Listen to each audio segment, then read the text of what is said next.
to the hundreds and possibly thousands listening around the world. Welcome to Wise Guy Sports via Matt and Framingham. Pumping it up on the Red Pill Dispensary. Let's get ready to rumble!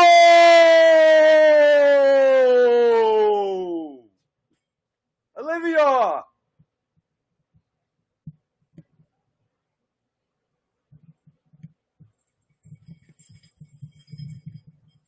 Olivia, ring that bell!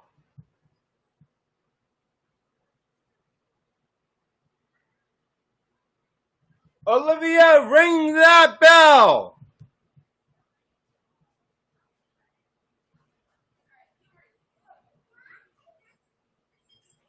We can't start till Olivia rings the bell. All right, come on, Olivia. Get ready to rumble. Yeah, to the microphone. Yeah. Yeah.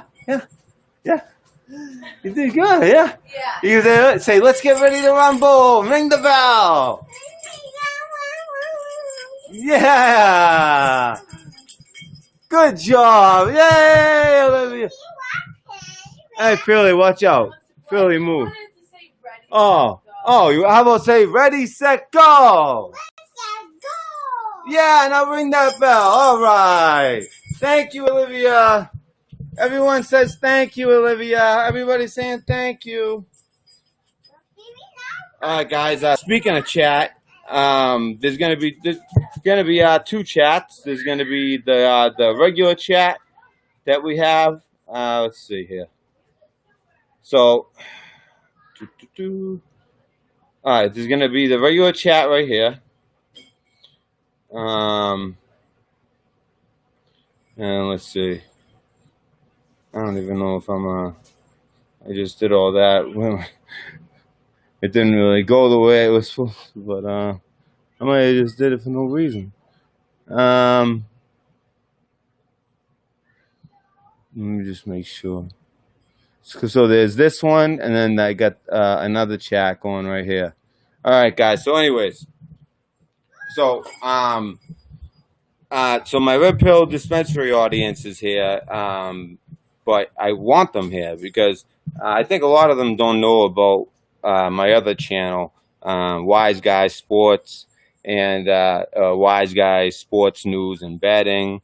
I do that, but there hasn't been sports for months, so I haven't been doing it for months. And, the channel kind of died. But basically, I was thinking because something so crazy happened last night. And the thing is, it's conspiratorial. It's straight up stinks what they did last night. And it's in a sport I love. Fighting, UFC, and in UFC, you can use it's any style of fighting, so it's different fighting styles from all over the world. I love that.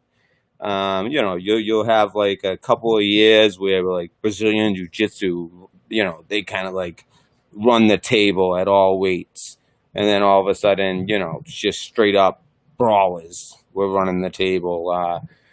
So you have you go through phases. Right now, we're in this phase where it's kind of like the ground game, not so much the jiu-jitsu, but Brazilian jiu-jitsu is kind of like running some of it, but it's at the lower weight classes though, like Khabib, whose father just died, rest in peace. So we won't be seeing. He's like the most electric guy outside of the heavyweight that nobody wants to fight. But the big fight that everybody wants to see is Jorge Masvidal and KAMARU Usman. Now, if you guys are not familiar, I'll help you be familiar.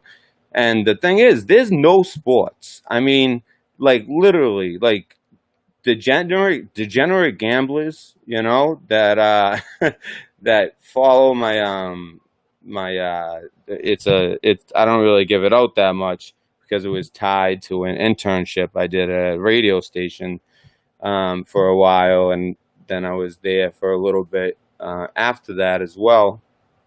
And I just didn't want uh, what I do with the red pill mixed. But at this point, I don't care. Yeah, I realize just be myself. So, and this is conspiratorial. So this is, I this is something that I just have to show. I can't not show you guys how crazy this is. So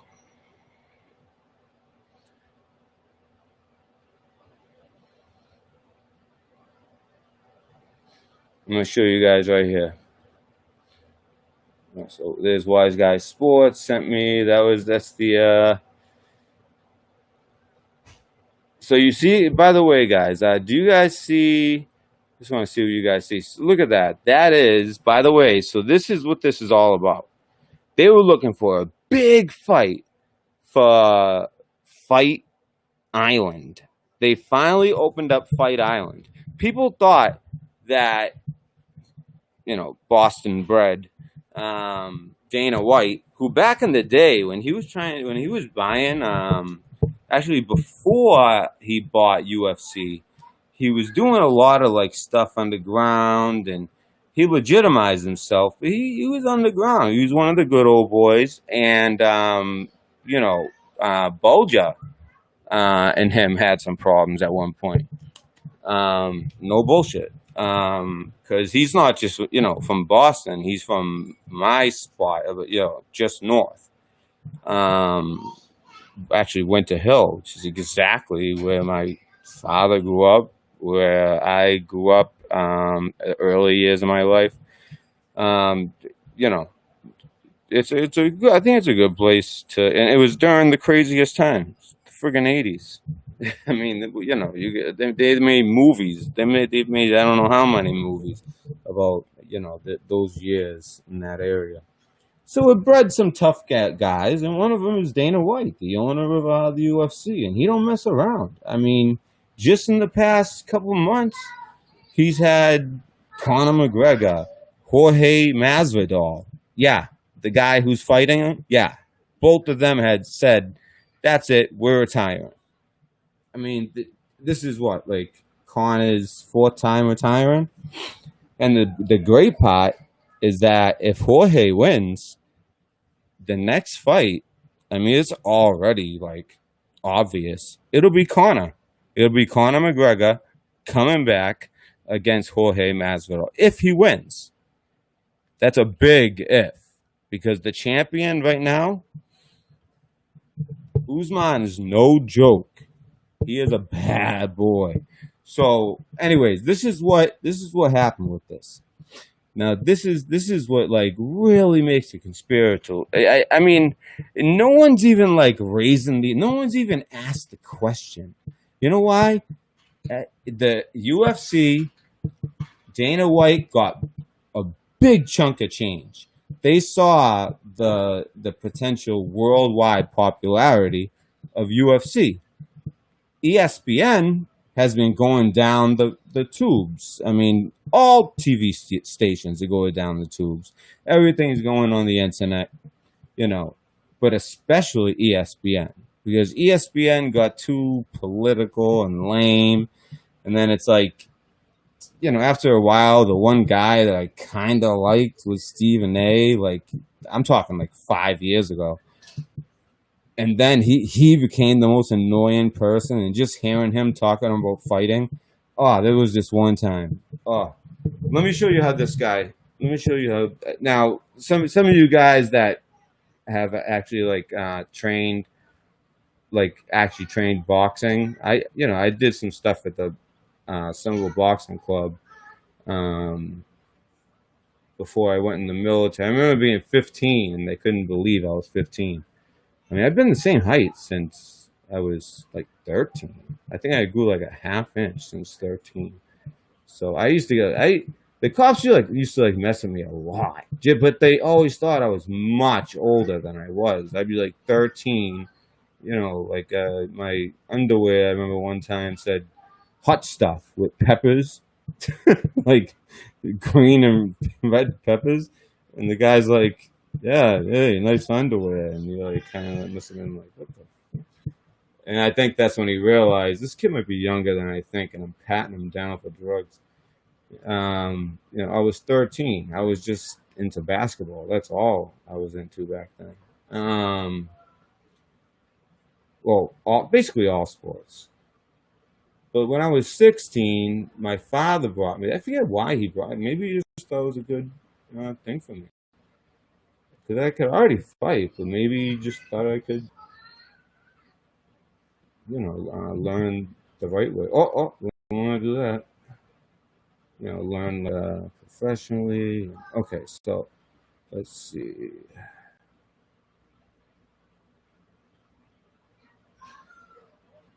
Because you know what it is? This thing, this overlay. All right, so what's shady about this, by the way? So here's I love I love this.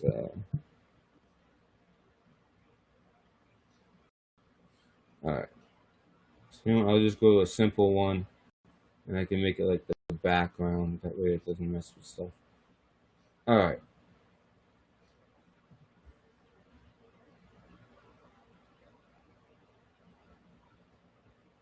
there we go. I use his spotlight. All right, so I hope the audio is good. Again,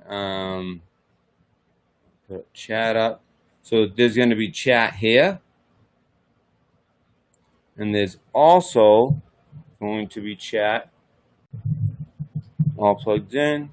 All right. Open the phone, bro. I'll open up the phone. First, let me just go over the basics, just the basics. And I was actually gonna do the phone too, but anyways, but yeah, like my father, he was on they won the state championship every year. He was there. My father with Somerville, or at least his. I know they won his sophomore, junior, senior. This is when he was a junior, and he was already a captain as a junior. I have a whole scrapbook. I was just looking at. Oh, that's my father, bottom right. You guys can't even see, but if you recognize my likeness, that's my father. I mean, he was a tall guy, strong guy, and was a starter on some. And Somerville was one of the best. It was every year one of the best teams, and they finally got good enough where they won the state championship. And the thing is, when you live in big cities, you're Division One. Unless you're high school, unless you split up the like, for instance, like Newton North, Newton South. Like Newton's kind of like a richer area. I forget which one is like the more money area, but they bust kids in from the city. So I think he did actually go to a rough high school, but Joe Rogan actually went to Newton North and Newton South or something. Bill Burr, Canton, everyone that they think grew up in the city didn't. They grew up like way outside the city. So it's just kind of funny, but it's my father. I have this whole scrap of all his military records. He joined Vietnam. He wasn't drafted. He joined, and the Air Force had just started. We're talking Vietnam, so Air Force was new, and it was like very high standards to get in there. He was real smart, extremely athletic. They took him, and they told him he wouldn't see combat, and just relax in the Philippines, you'll be good. I guess it didn't go exactly like that, but he wasn't like so much like in the jungle fighting like that. But he had a lot to do with other things that were important, very important, to the troops on the ground in the Air Force, which I would say he was smart and lucky to enlist before they started drafting. So it's like, You know, like those are the guys who, you know, they're going, you know, under their own will. Anyways, let's talk about this fight. Usman is the champion. This guy is a beast. Let's get a look at Usman. And by the way, so okay, so I remember this, and I won't forget it because at the Super Bowl, like the guys that when I turned at the radio station, and then when I was working there for a few months after, first of all, they told me about this one brand, Sully's, here in Boston. I don't have any sponsors; they're not a sponsor of mine. I just happen to like them. Um, you know, it's a lot of Boston stuff, but really they have everything. Like, you know, like clever, anything from stickers to clothes, you know, shirts, hats, anything. So I just went Sully's. If you just look it up, I don't even know what it's called. Sully's t-shirts, I guess. Sully's, something like that. Anyways, so let me just show you guys. I want to show you guys when they first started having beef. So this was like meant to be. But this is why it's conspiratorial, just so you know. Usman, the black guy here, he was supposed to fight a guy named Burns, who he was heavily favored. We're talking like I was seeing 4.5 to 1 odds. So that's like a, you know, it's a long shot. Nobody was betting on Burns. All of a sudden, Burns, he's negative for COVID because they get tested like every day. He's negative in the U.S. As soon as he lands, and I knew, by the way, I knew it. I was like, Fight Island is obviously going to be at Dubai. I mean, Dubai is the type of place that would do something like that. You know what I mean? Like they would let you build a little island just off their coast. Of course they did. So they build a little island called Fight Island. And it's almost like fighting in international waters. Dubai, I think they have, at one point, I knew it was nothing but Bentleys. I don't know if there's anything that's past a Bentley as far as luxury. Like only Bentleys were there for a while, but maybe some deal was made and there's other type of cars there now too. Because that would be kind of annoying. Then again, I mean, whatever. But yeah, it's like, it's unbelievable. Dubai is unbelievable. It's not the first time they've used Dubai, but it is the first time that they used. And I just wanted to make sure that you guys got to see that. That you guys got to see this right here. That, you know, that's, I guess that's it. And it's just a bunch of people around here. Either that or it's like a tease for it. I'm not sure. But yeah, it looks like judge table. Yeah, this is legit. I think this is it. And looks like these are the stands. I mean, because we're talking Dubai. You don't have, you know, 50,000 people to fill up the arena. I mean, there would be, trust me, especially now, because nobody was excited about this fight. And it was the first fight on Fight Island. Something that, you know, Dana, he put a lot of effort into this. So he couldn't have been too happy with the card. And obviously he wasn't. And I think they pulled a fast one. Knowing him, they pulled a fast one.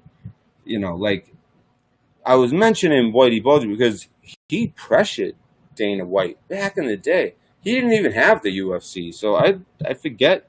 Not that I forget. I never knew, but whatever business he was in, it was clear that he was a up and comer, you know, the type of guy like, you know, your legs will get broken if you screw them, you know, but at the same time trying to be legit and all that. So eventually, I guess he just got enough money and bought the UFC with some partner and then bought him out. And anyways, I just mentioned that because that's the type of guy he is. And he didn't back down. He might have showed some respects, you know, I don't know, but he didn't back down. I know that. Obviously, I mean, look at the situation, position he's put himself in. And so anyways, so basically with it's just so weird. So this guy Burns, who was supposed to fight Usman for the title, he lands in Dubai, gets his test because they have to get a test, and they have to get they don't just do the quick test with saliva. No, it's the up the nose, or like the Trump actually did a pretty good job of describing it. Like it felt like he was being scratched, like his brain was being scalpeled, and he was like, "That's no good. We need to think of something else." But apparently, that's the one that's the most accurate, and they are the only sport that is able to do this, despite things like baseball. You'd think they'd be able to make it happen, especially like, let's say, without fans. You think they could do that? This is two guys literally fighting to the death. It's just someone has to stop it before one dies. That's what it is. And they're using all these different types of techniques, from brawler type, fist throwers, to jiu-jitsu, to boxing, to kickboxing. A lot of jiu-jitsu is putting you to sleep. Or they put you in leg locks, and if you don't tap, your leg gets broken the wrong direction, your arm gets broken. So we're talking serious stuff. And this guy Burns is obviously an amazing fighter. He's fought his way up and to the position where he's the next guy in line, because Jorge Masvidal said, "You're not paying me enough." Not just him, a bunch of people. Because I think they were trying to do a Jorge Masvidal versus Conor McGregor. And both of them said, "You're not paying us nearly enough." And basically, they're kind of like setting it up like Dana White's taking too much money. They're not making anything. And they can't get promotions. They can't walk out like actually Reebok. At least that was at one point. I think that's still the case, though. Like promotional money is more than what you get for fight money. And then every night at the end of the fights, Dana White says, "All right, the two fights with the bonuses, the best fight of the night or whatever, goes to this fight." And it's like one gets 500,000, the other gets 250,000 on top of what they already would be getting. And then like best whatever the night goes to who and or something like that. There's always like these bonuses. So anyways, Usman was going to fight this guy Burns. Burns gets to Dubai, tests positive for COVID. Interesting. It's like the most random people test positive for COVID at the most random times. Because I'm going to tell you, this was going to be one of the biggest duds, okay? I mean, Usman is a beast, but he doesn't talk a lot of crap. He doesn't. I mean, he has a huge following, like in Africa, but it's just not that enough of a market where they can, where a lot of people order on pay-per-view. And Burns wasn't much of a talker. Good fighter. He's probably gonna get his ass kicked. Now, don't get me wrong. Now, as far as betting goes, Jorge Masvidal opened it up at almost the same exact line, 3-1, 3-1. And right now, the money's going on Masvidal because everyone's so excited to see him fight. He hasn't fought in so long. I mean, this guy's a nutcase. Let me show you a few things.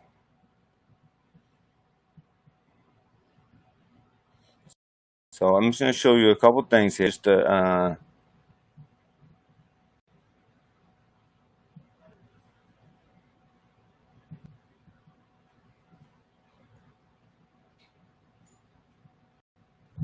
all right.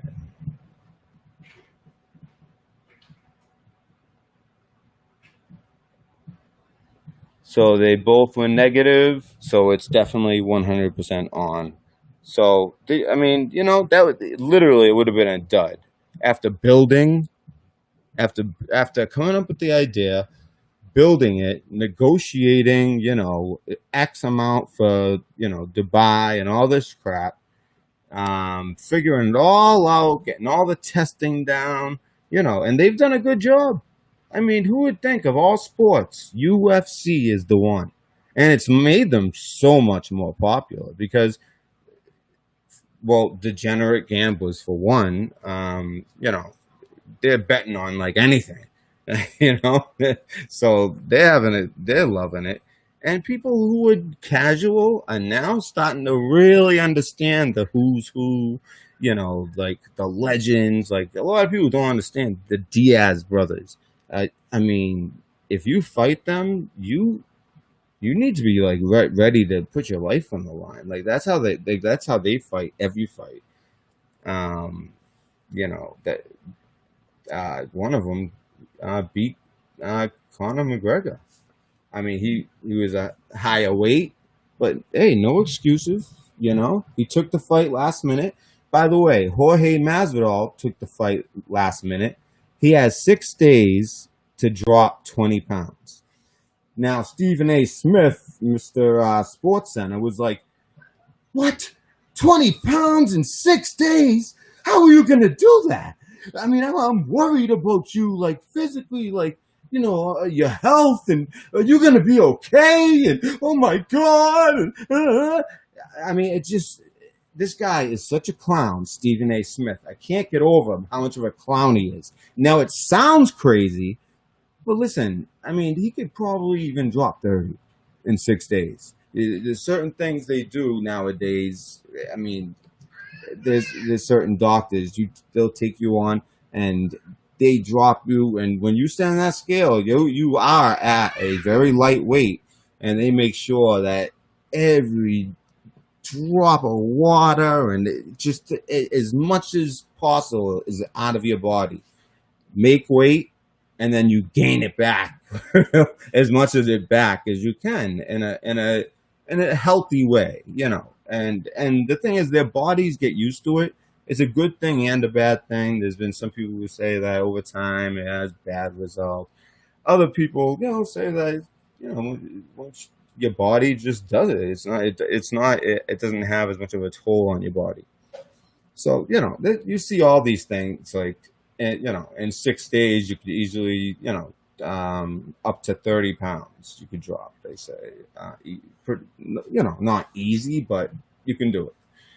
And this guy's been doing interviews, and I mean, he's just staying hydrated, and but he does have to drop it. But I have a feeling. I mean, how do we know what he weighs right now? He probably weighs about 10 pounds less than what he's saying. He probably has to drop 10 pounds, which is a lot easier than you think. Get all the fluids out of your body. After like having a very I don't know. There's ways. You look it up. Trust me, it's very doable. I mean, I don't like it. I mean, it's just like all they do is try to balloon up afterwards, and the person that you see in the ring is not the person that you just saw step on the scale only like 2 days before. It's a totally different person, totally different weight. It's just like this fugazi thing that I don't like. It's made to, because just only 10 pounds means a lot. But when you're cutting weight, it depends. Some guys are, they're on the side where, they don't have to worry about the weight. Other guys are like barely making it every fight. But if they went up a weight class, the guys are just too big. So it depends. It's good. You want to be like in a little sweet spot where you can cut a little bit of weight, but it's not too much. And that's Masvidal's weight. So I think he'll be fine, and I think that he's been ready to fight. So here's opened up 3-1. Now this is when they had like legit beef, USMAN had hurt his arm training. He had a cast on, and I remember hearing about this. I forget if New England was in the Super Bowl. I mean, we were in the Super Bowl like what 3 out of 4 years in a row. I think we were. Um, and someone told me about this, and I didn't know who Jorge. I had heard of the other Usman, and Jorge Masvidal I had heard of, but only as like a fighter that was very good, but he like his candle kind of blew out, and he lost a couple fights and dropped out of the limelight. Well, he went down to I think he's from like Puerto Rico, or it might actually be. Hold on. No, I don't want to get that one wrong.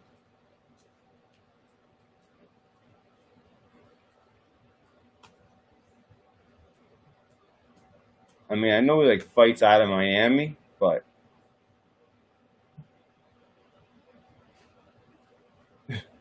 first thing people ask, is he Mexican?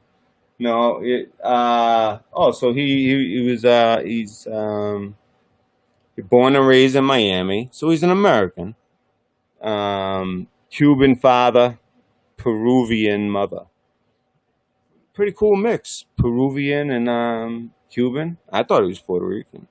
But then I remember a South American country being mentioned, and so he went down to Peru, and supposedly, I guess, like he got in touch with his roots. You know what I think, honestly?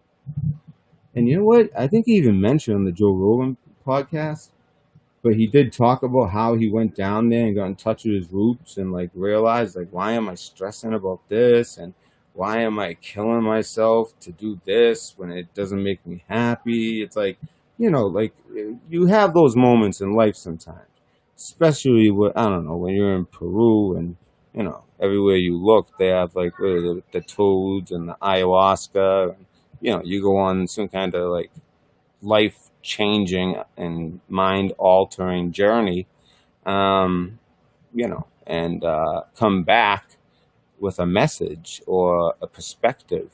And what he came back with was, you know, what am I stressing about? Like, what's the point of all that stress? It doesn't help me to, all it does is make things tougher.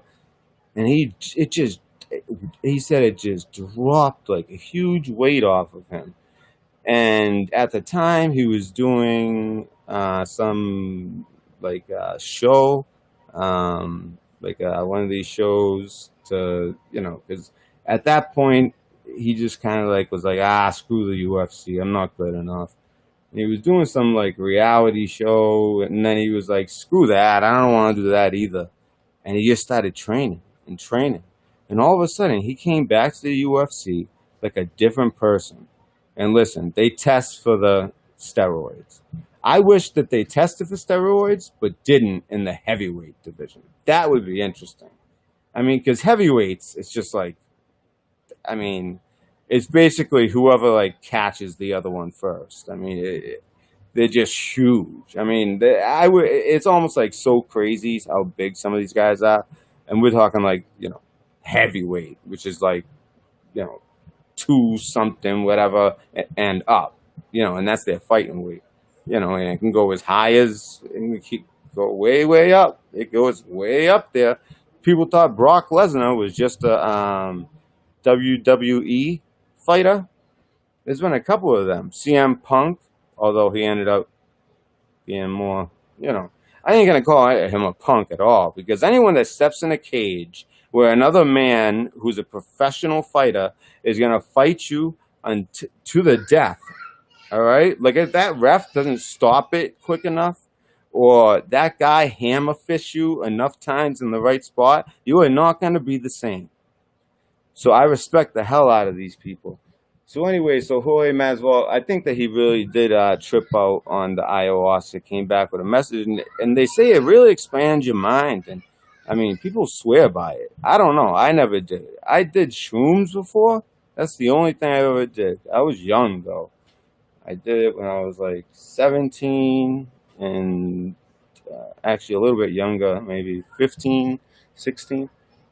And I never did it again because because I had a horrible trip. I had a bad trip. I was with all my boys, and they were all trying to fuck with me. So that's a horrible thing. You don't want to go through that. So this is when it all started. This is when they had their first beef. So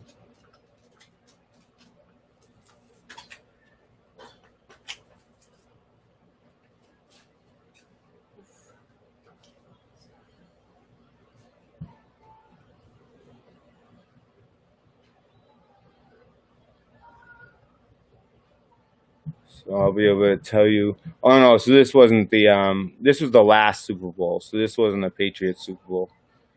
Um so let's see now. Let's see so it looks like they've had beef. So actually, you know what? It makes sense. It looks like no, I don't want to see. See now, I think USMAN has a problem with his wrist. So let's check it out.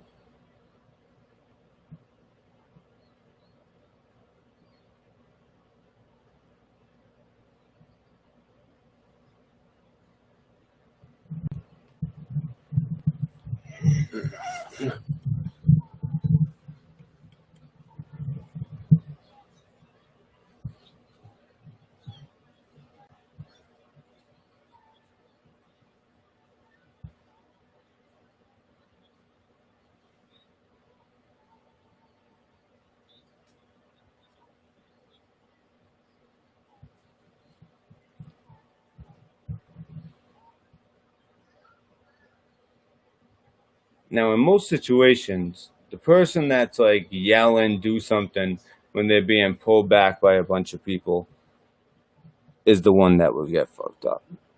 And the guy who's calm, I mean, the guy who's calm in war is the guy you want to be worried about. All right. I mean, he has I think was he champion at the time.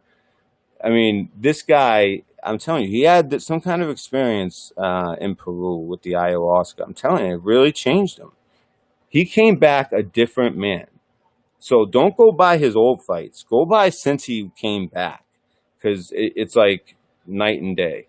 And they do steroid testing. It's a mental thing. He figured out a mental block that he had with this stuff. Um, Now, don't get me wrong. Usman is still heavily favored,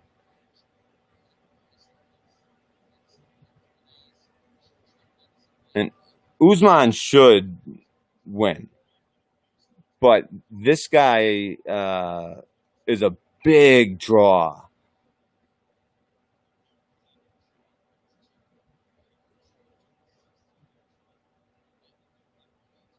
I mean, he's been fighting there forever. He's been doing private fights. He fought some someone. Him. Trump had like a private thing where he had like Masvidal and probably some other huge dude, and they, bet. This is what like the elite do. They have these fights, and they'll set up like a fighting area, and they fight, and they bet and shit, and those are the ones I'd be more worried about, because hey, then you don't have a ref and a camera and a organization, that would be responsible for your death. Just some rich people would drop your body somewhere and give the guy like another cool 100K to shut his mouth. But you know, he does. There's the videos of him street fighting, like Kimbo Slice. He came over to UFC at an older age, but again, just like this guy, he's young. He's a little bit older than he looks. Kimbo Slice came to UFC. He did okay. He didn't do great, but he did okay. But he also got his ass kicked a couple times and realized that, when the guys can do other things besides throw punches, you're gonna lose. And Kimbo Slice is that guy who's famous for like the backyard fighting. Jorge Masvidal did some one of those backyard fights, um, and he won. I remember seeing that the first fight I ever saw of him. I was very impressed because the other guy was like huge.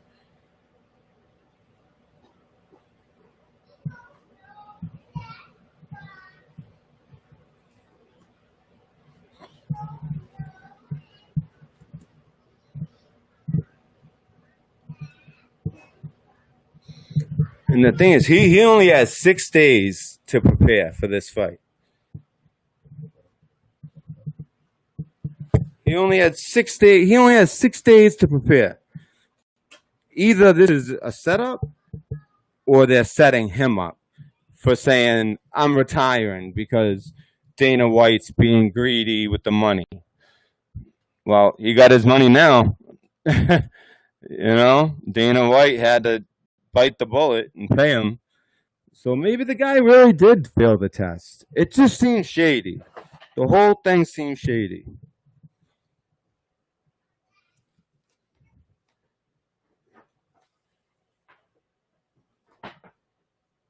See, Conor, he knows. Conor, he'll be fighting Conor next. But I don't know. Usman, I think Usman might win. Yo, he said he's going to baptize him. Everyone's like, what do you mean baptize? I guess what he said, I heard him say.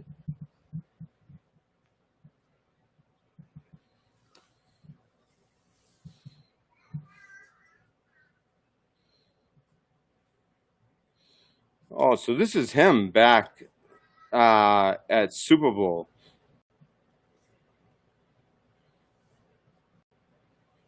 I just hate that. What I don't like is this is ESPN. Damn, man. Yeah, see. So anyway, you guys get the gist of it. This is a go. So he's talking about Usman. He's talking about all these people, but first he had to do a couple things, and I'll show you what he did.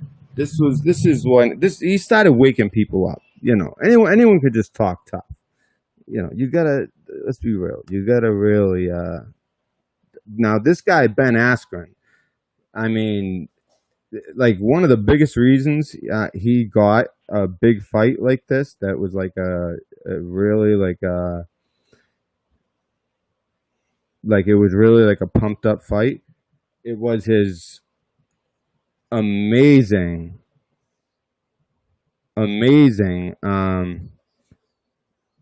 here's him about to fight Ben Askren.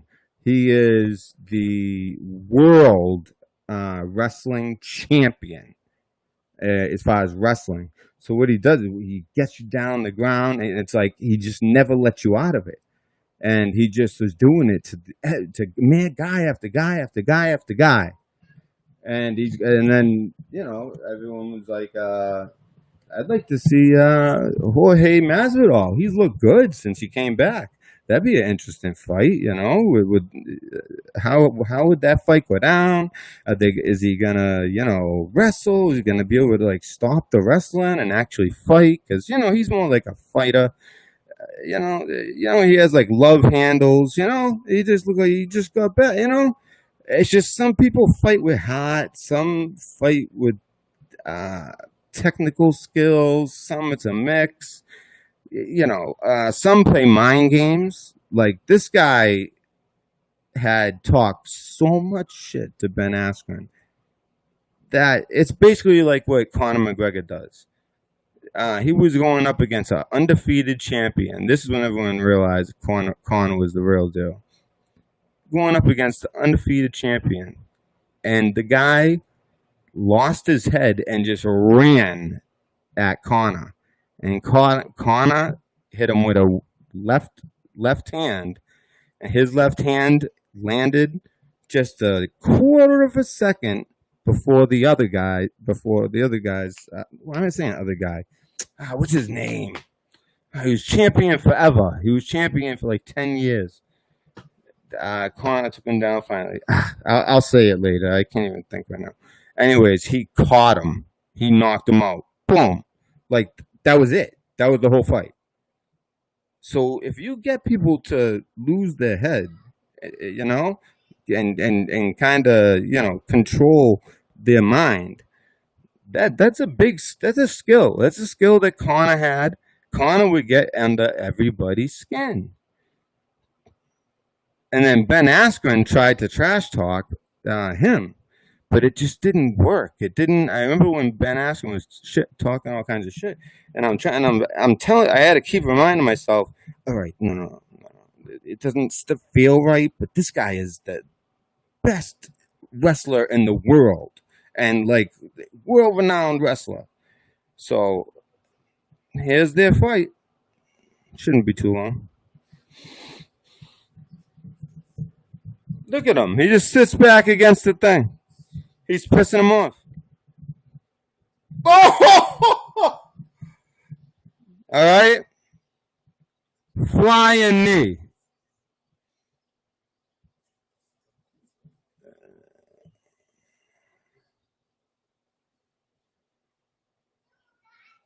That's Joe Rogan you hear. Oh my goodness.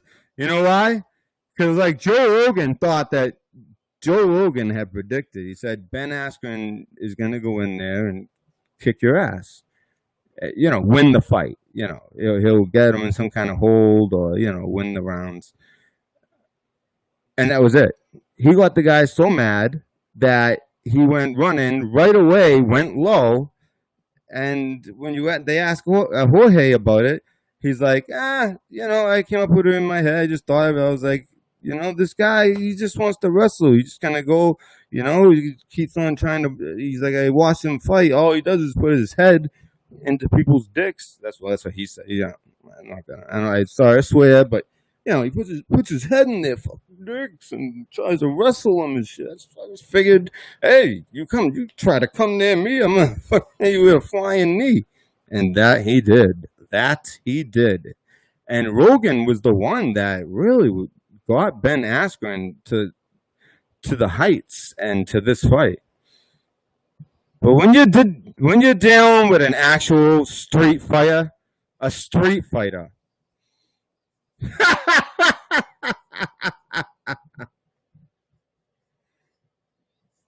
Wow. Fastest knockout ever. It was Conor second, but Joe Rogan said a different name. He said sorry, someone else. He said sorry. I thought it was Conor, that one that I was just telling you about. Oh, Joy. Okay, that's a.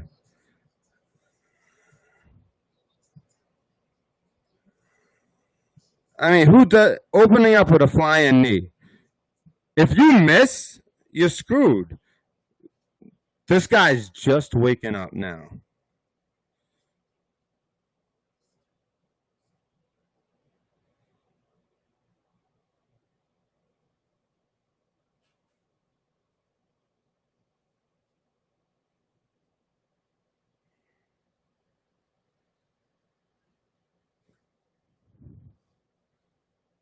So listen, if you guys are really gonna be in for this fight, Masvidal against somebody. Now, Masvidal is taking this fight on only 6 days' notice, supposedly. Let's just go. That's the official story. He's taking the fight on 6 days' notice. It's next Saturday. This coming Saturday, the first Fight Island, the first fight night of fighting on Fight Island, because Dana.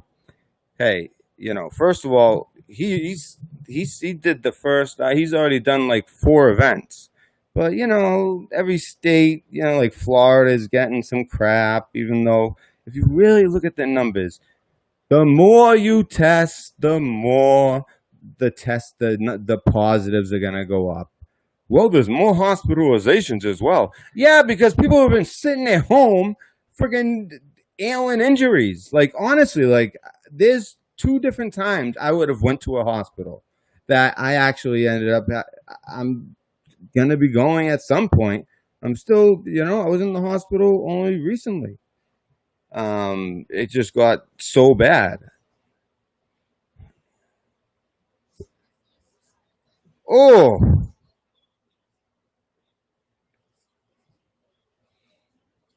he didn't even have to punch him. Yeah. Yeah, the fight wasn't stopped until that second punch. He didn't have to punch him, though. He didn't have to punch him. Man. Oh, man. Oh. Well. Oh,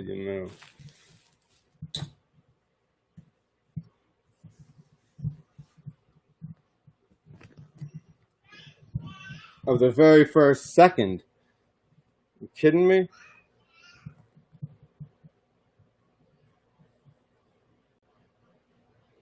All right. Then he had like a real, like I was telling you guys about the Diaz brothers. A lot of people know Nate Diaz now because he beat Conor. Then Conor came back, trained for that fight. Because again, that was a fight. It's not just hard on the person coming in out of nowhere. It's also hard on the person that is like coming in that trained for one guy, and then you have a totally different type of guy coming in. So so when Conor actually got to train for Nate Diaz, who was like a straight up California gangsta brawler, and that's perfect. Everyone, this was a great fight. And then Masvidal, a Miami, Cuban, Peruvian gangster. Like these guys, they're like seriously. When I say gangster, I literally mean like gangster. Like they don't they live it in the streets the same way like they talk it. It's not like the way punks do it. You see how like when USMAN was talking all that, he wasn't like you didn't see Jorge acting like that because Usman had a cast on. Like I just walk it like you talk it, or talk it like you walk. What's that stupid saying? All right. Oh, oh, oh. I mean, these are like two of the toughest fighters there are.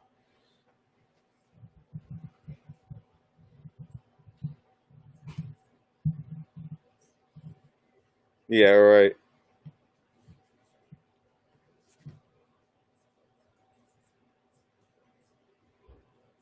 Like he doesn't care. This is so. This was his next fight after knocking out Askren. They just laughed like, oh, the way he took out. You actually have to fight a fight, not just 2 seconds.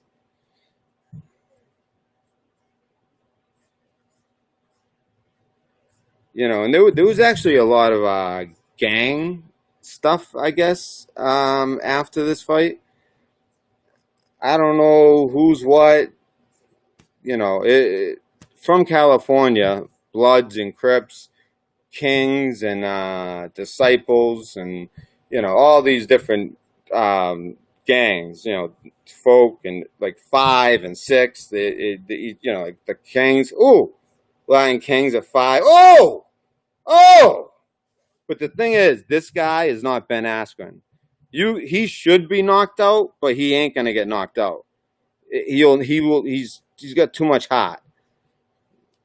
Like a lot of you guys might have seen him last against Conor. I mean, anyone else would be out right now.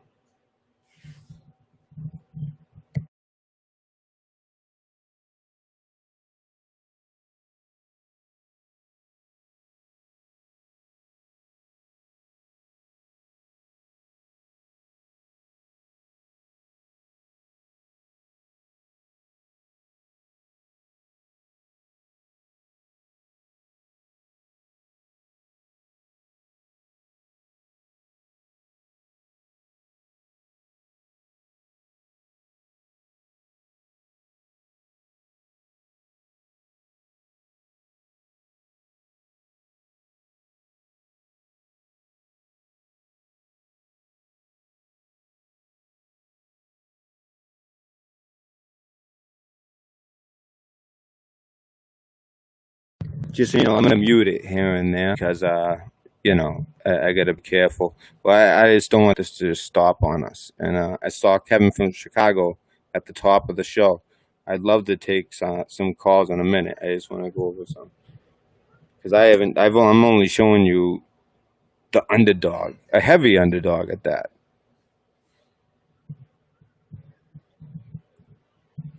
But if anyone wants to know my bet, this is what I say: sit back, let people keep getting pumped up because Masvidal will be doing most of the talking. The line is going to move in his way, and right before, no, I wouldn't say right before the fight, but like like probably about 4 hours before the fight, take Usman. All right, to the wise guy bet. All right, how did we do in football this year? All right, we only had 1 week where we had to pay the man.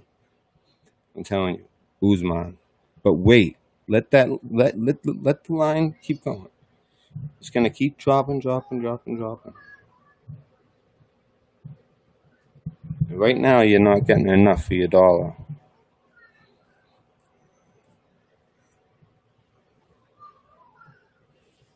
Damn.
Crazy round, right? I mean, these are the type of guys. Like I said, Trump back in the day, they would hire fighters, and you know, um, uh, you know, just bet. He did it at the Playboy Mansion, and he won both fights. That's why he was sitting there chilling. He knows that they all know him. Um, you know,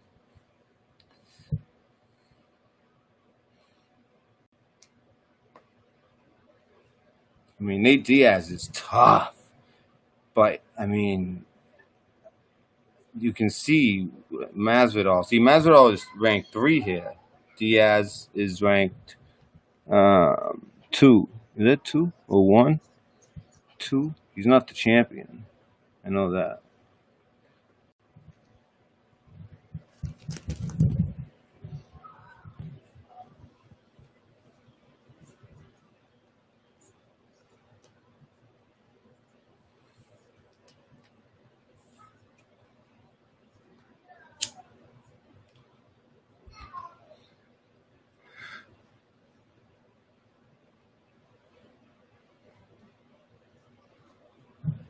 You see, Diaz just keeps coming.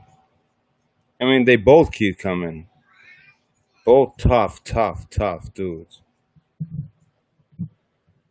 I mean, Diaz, like, this fight reminded me of Connor. It's like Connor dominates early, but then just like as it goes, just Diaz is able to take so much punishment and keep coming. Oh, that elbow! By the way, just so you guys know, elbows are way worse than punches. No, we still waving on him. Like, come on.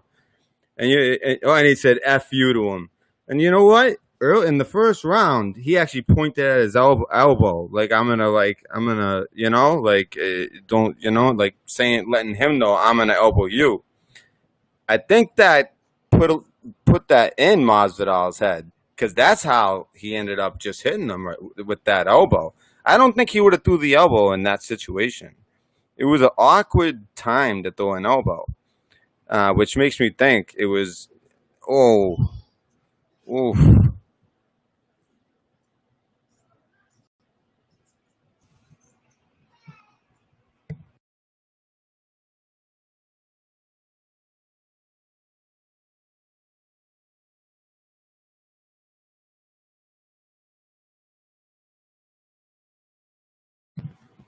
another left.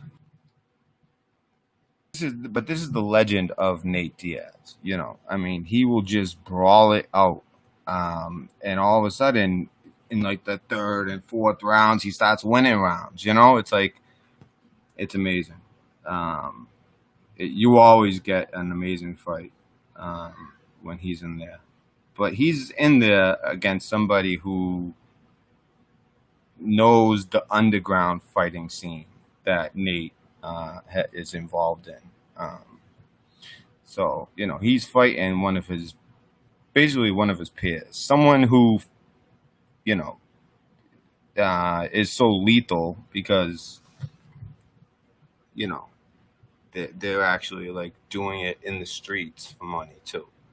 You need a few bucks, you're low on money. You need a few bucks. You call up some place, have some like underground fight. You know, take a beating, but win, and go home. I mean, UFC. It's not just like punching. This is a very rare fight that people wanted to see. UFC is all different martial arts, and these, don't get me wrong, these guys are martial artists. It looks like two guys just beating on each other and wrestling, but no, there's a lot of martial arts going on.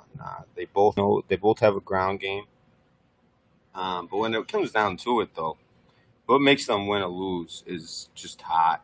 And nowadays you see like a combination of martial arts. John Bones Jones, he like created a martial art and just named it whatever. He like made up the name, and it's basically just a bunch of martial arts mixed into one.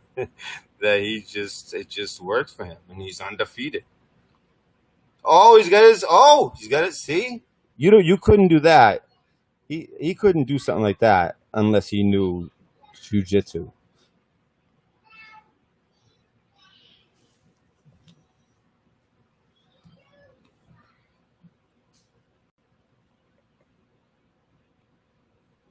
He almost got his ankle there. If he got him there, I mean, I don't know if Masvidal would have tapped. He might have had to break his ankle. Ooh, that would have been bad.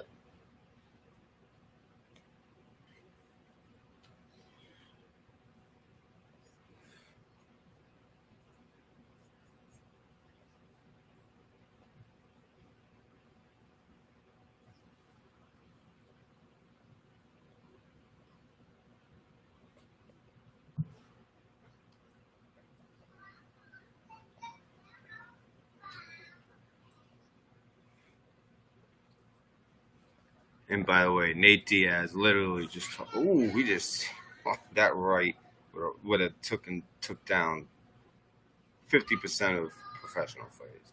Ooh, nice couple lefts on there.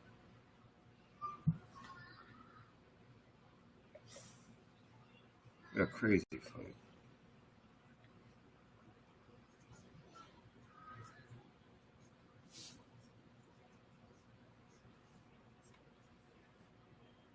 Yeah, significant strikes. Significant strikes. It was 64 to 34, I believe, roughly, in favor of Masvidal.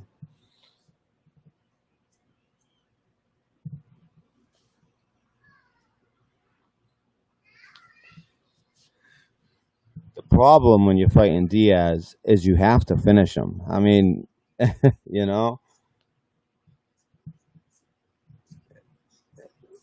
you know what? That's actually a good point that was made. Usually Diaz controls the tempo. Oh!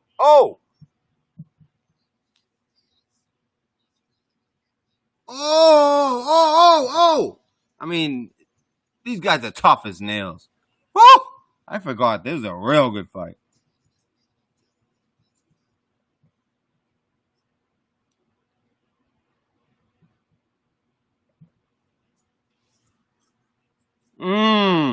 He just caught him. That was a sneaky right that really made. Yeah. Ooh. That it's now his vision. That impaired his vision. The blood is now impairing his vision. Oh, that those shots to the body hurt. He just hit him with a kidney shot that would drop most people as well. That was a whoo. Yeah, but these are like two like street fighters, you know.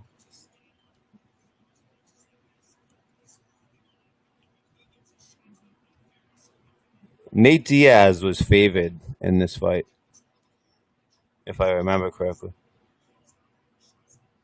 I'll look it up. I'm curious who was favored. Let's do a little mute, void. I don't care if I get a copyright. I don't care. Right now, I'm streaming on a bunch of different platforms, basically everywhere except for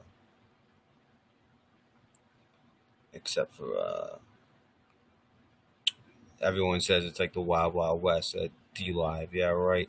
I lasted there what 1 or 2 videos until they took me down.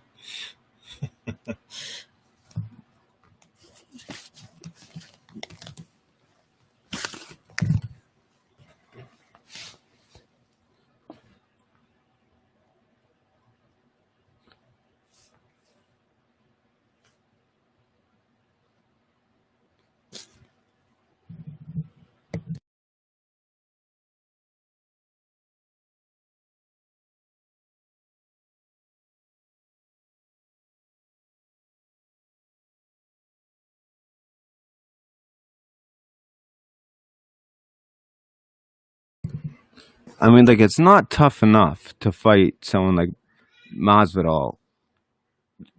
Diaz's other problem is having to get the blood. I mean, every 5 seconds you see him, trying to get a little bit of air, but mostly trying to get the blood out of his eyes.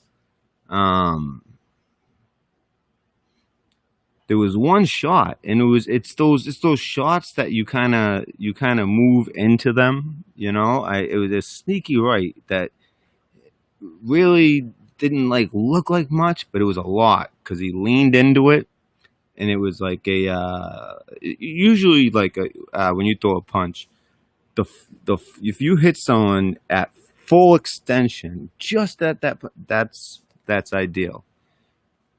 But at the same time, if they lean into a right, this might be. Let me see. That ain't the one, but that was a big one too. Oh, right to the kidney. A kick. Oh, you can tell that hurt. Oof. He doesn't stop. He never stops. I mean, these guys, they love it, and they're loving it. After every exchange, they say something to each other.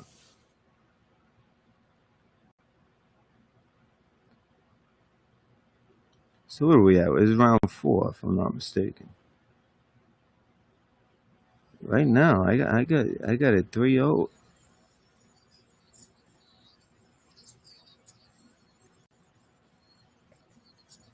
Oh, and by the way, because he keeps on touching his eye, he's making sure his eye. He said like maybe you shouldn't. He wants to stop the fight, and Diaz is like, no, he's refusing. The doctor wanted to stop the fight there, but he refused. He was like, screw that, no, I'm fighting. So, and this is on the Conor McGregor.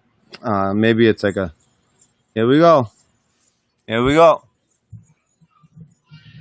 The doctor wants to stop it. But no.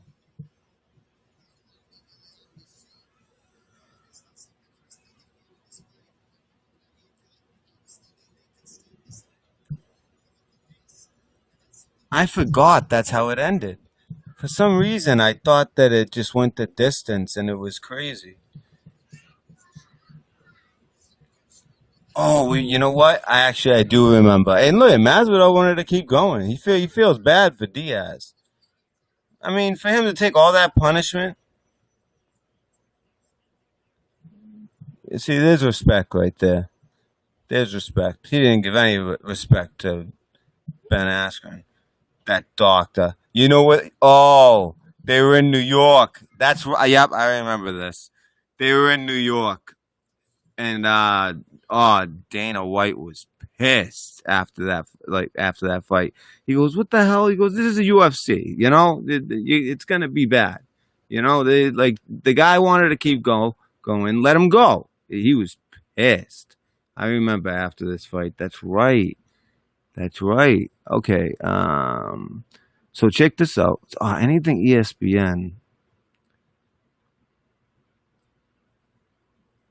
So and then his brother Nick Diaz is also the same type of fighter, and Nick Diaz was actually the more famous one, and then Nate Diaz really became famous when he came in last minute, just like Masvidal is doing in this fight. So Daniel Cormier FaceTimed KAMARU Usman, and I was listening to that earlier.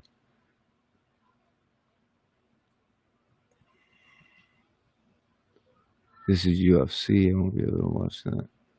Let's find something. JRE will definitely get me tagged. See, ESPN, they got to get their hands on everything. And then, of course, ugh. Yeah, see, the resurrection. I mean, this has been his year. You know what? I think this is.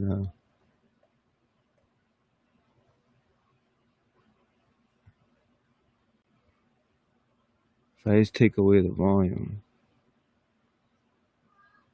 because it's that's what the hell they get you. They have like a theme song.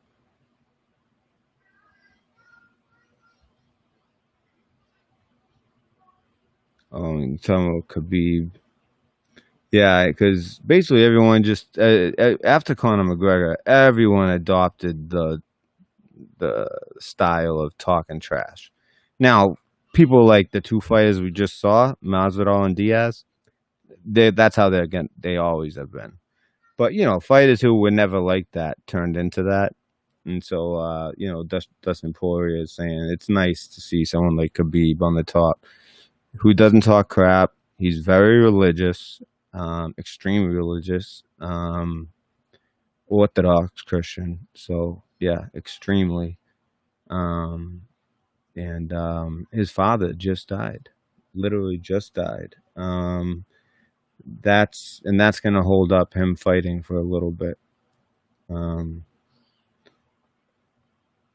which is why. So you have Khabib's father dying, which is gonna hold up his next fight.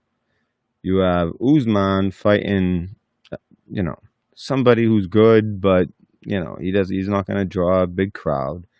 I mean, they got this fighter is Israel. He's amazing. But I'm trying to think. They could maybe put him up against Masvidal, but at the time Masvidal wouldn't fight because he said they're not giving us enough money. So I'll just play this like this. This is a good.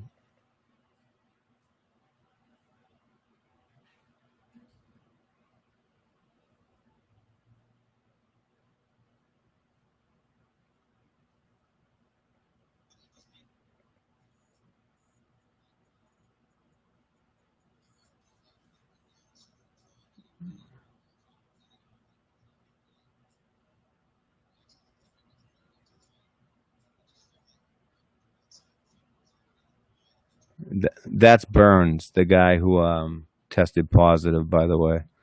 Tested negative in the US, gets over to Dubai, tests positive. Interesting. I do not think that that's legit one bit. Not one bit. Do you think that they built Fight Island for that to be the big fight when you have fighters like Masvidal, who you just saw his last two fights, how convincing he is, and these are against the elites. Oh, also, by the way, there's another fight. So, oh, look at this guy. This is that this so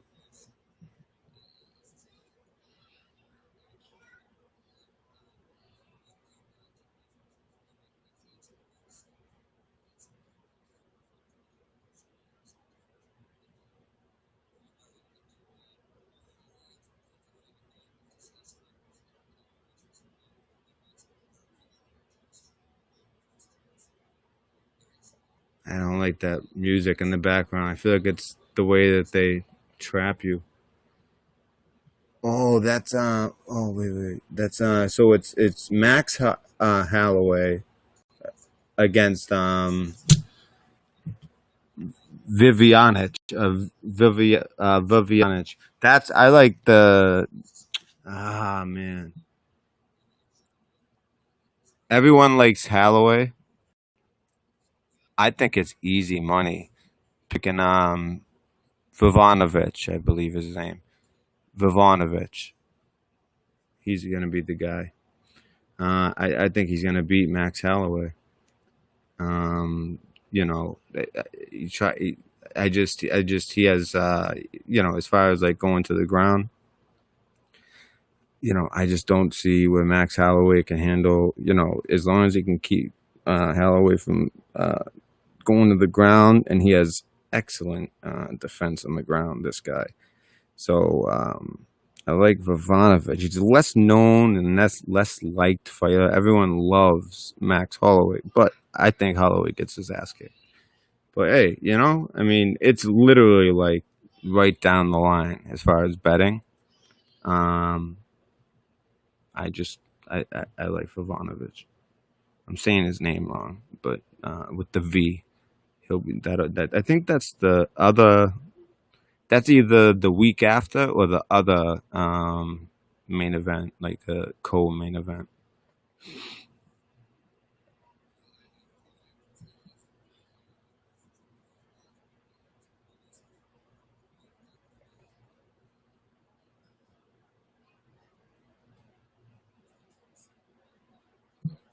Yeah, this is that's Holloway. That's vintage. So I like Ivanovic. And by the way, I like Uzma. As much as I love Masvidal, I just Masvidal has to drop 20 pounds, weigh in.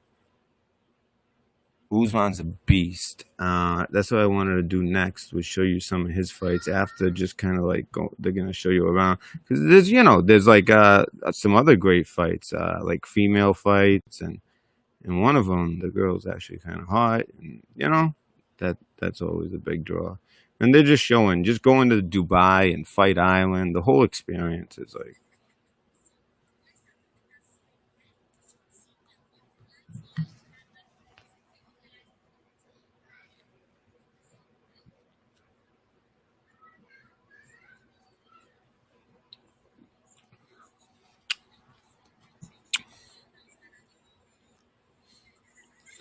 all that Qatar money going to what's her name out of Minneapolis there. Yeah, that's Dubai type money. Omar.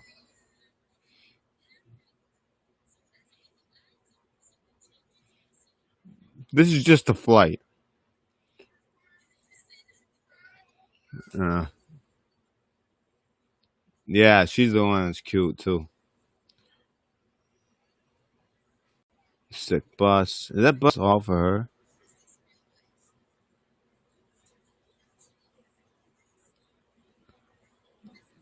She looks like a little princess. If you guys end up watching the fights, wait until you see her in the ring. She's a beast. She could probably beat up her boyfriend. Although he looks like he might fight too. Not at the level she does.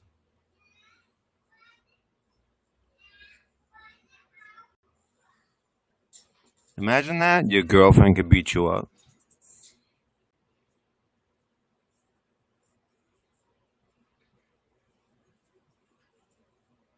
Ask James.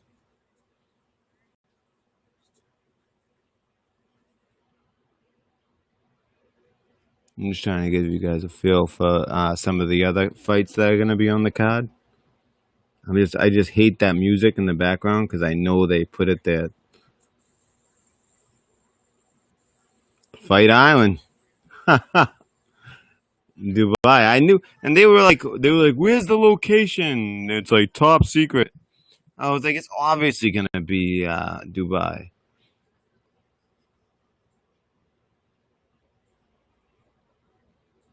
Oh, so is this one in the throat? That's it? That's not as bad. Oh, look at that guy's nose. Damn. Oh, this is the other guy, Vulcan. I like this guy, Vulcan, against Max. Vulcan. I said his name totally wrong.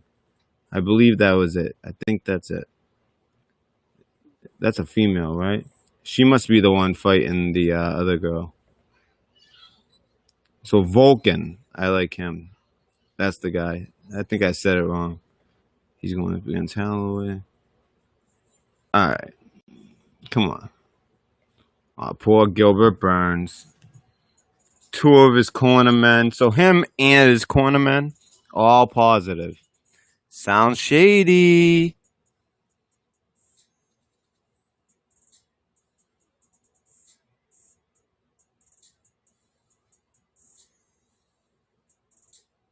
Reschedule a fight for a later date. That's what they were saying at first.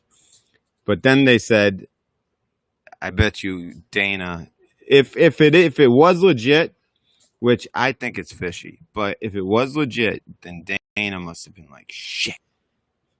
You know what? It's gonna be great. It's gonna sell big. It's perfect for Fight Island, but I gotta call Masvidal.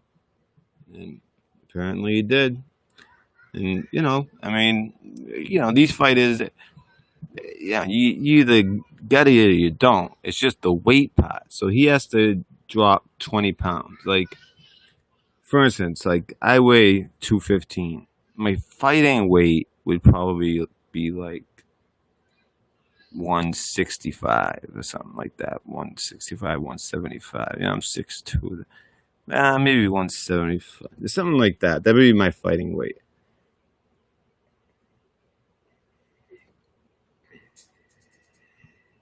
These guys are like usually like 30 or 40 pounds heavier than their 30 pounds heavier than their.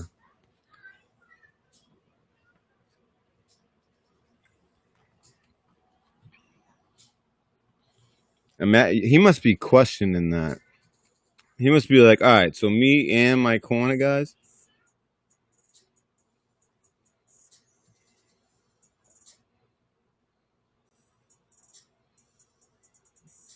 They're all saying, get well soon, sorry, but they love it.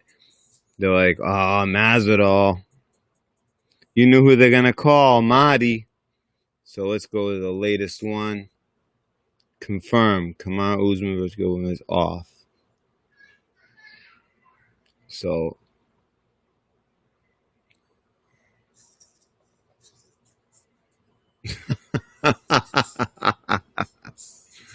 Oh, that was kind of funny. Okay, let me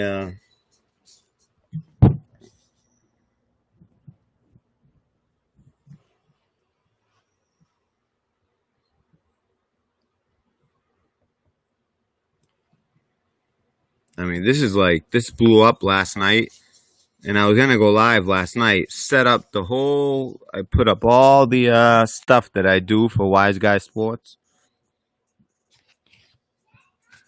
I even got my coin out. I got from Richie from Boston.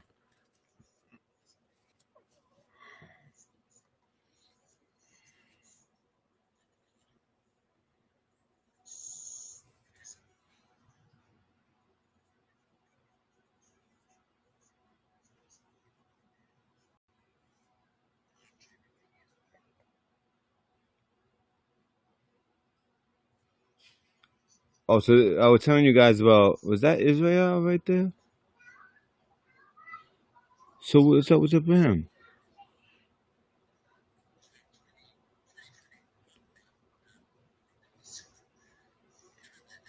Right.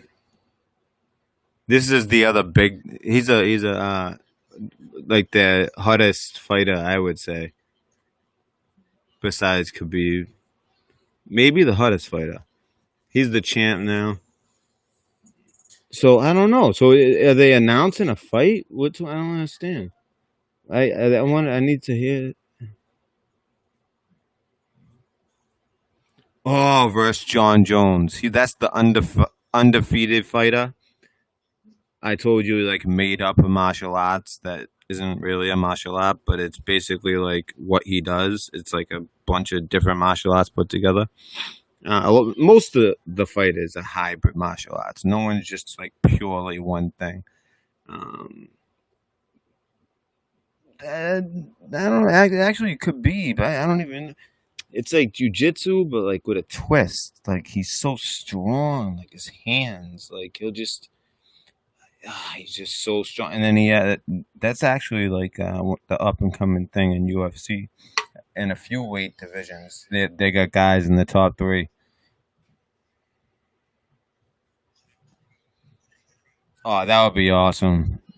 John Bones Jones against Israel, and Israel said that. That was before. That was like 3 fights ago. He said, "I'm gonna fight this guy, then this guy, then this guy." So far, he's beaten the first 2 guys, and the only one left is John Bones Jones.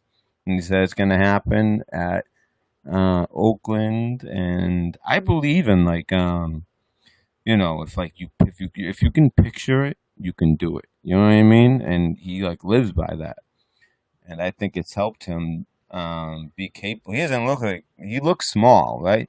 The thing is, he's really tall, and he can do. He like if anyone knows about Anderson Silva, he's the closest thing you'll get to Anderson Silva. He actually fought Anderson Silva. He was one of those few. It was Anderson Silva, and then it was the Cuban guy. What's his name? We were just talking about him earlier. But then he fought him, and the next one he said would be Jones, and he pictured it at the brand new Las Vegas stadium for the Raiders. So that would be amazing.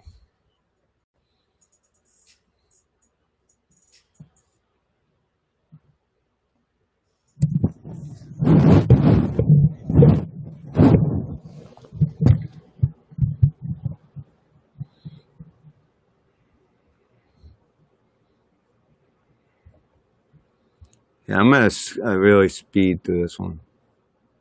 Stephen Thompson. Oh, John Jones. I guess he has like some. We found this man laying in the field, suffering some severe hydration. Basically, people started making something. They're like, "Oh, wow, you're a hero." Gatorade. We dragged him and forced him to drink a little food. You a hero now. uh, oh, here we go. So Max Holloway against Vodic. Vodic. What do I get? Well, Vivivich. How is it? I'm telling you, this guy. I like this guy because I'll tell you this. I got a tip on this fight. They said, listen, people love Holloway. People know nothing about this other. I got a tip on this fight. Oh, Volkan out. So I had it right. before for Vulcan, and then his last name is like Auski, or however it's spelled. So the one with the wings on his back there, the other one got a cross on his back. So you got the angel against the cross. Anyways, I got this guy. Nothing to do with the tattoos. I'm just telling you, I got a tip. And just from what I've seen, I was like, really? Holy, really look good in his last. They're like, I'm telling you, this guy really knows fighting. So I'm gonna go with this tip. So that's my tip on that fight. That's gonna be also on this card, I believe. It'll be the co-main event. So this is gonna be talking a lot about that.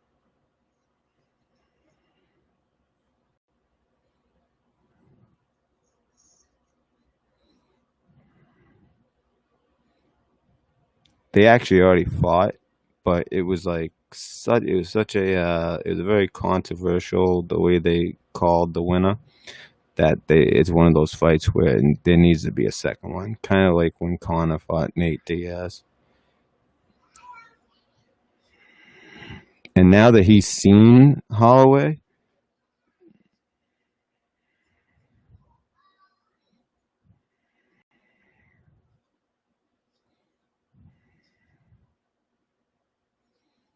oh yeah, in the last fighter cut, they always have like their fighter, all the guys, their cornermen who all get tested as well. And one of the cornermen is mic'd, and it's kind of weird because usually all you hear is the noise of the crowd, but instead, all you can actually hear the cornermen, and you can hear not only like the strategy of cornerman to person, but you can also hear the other person's cornerman. So you can they're starting to like come up with like code words to mean different things. Well, this guy came out last Perry. I'm pretty sure it's Perry. Mike Perry came out last just this past Saturday, and he had his girl who was very gorgeous, and that was his corner girl. That's it. No corner men. No people in his corner. Didn't need any. He said, I didn't need any help training. And you know what? I think that there's like they say style makes fights. I think it was one of those situations where he saw that the other guy, as good as he was not a good fit against him. Like he was a perfect fit for himself. Um, Mike Perry, and he was right. He beat the bag out of him, and then we go and sit down. This girl would basically put some ice on his shoulders. It's crazy. Him talking about it is actually the funniest. Oh, there it is. July 11th, Saturday.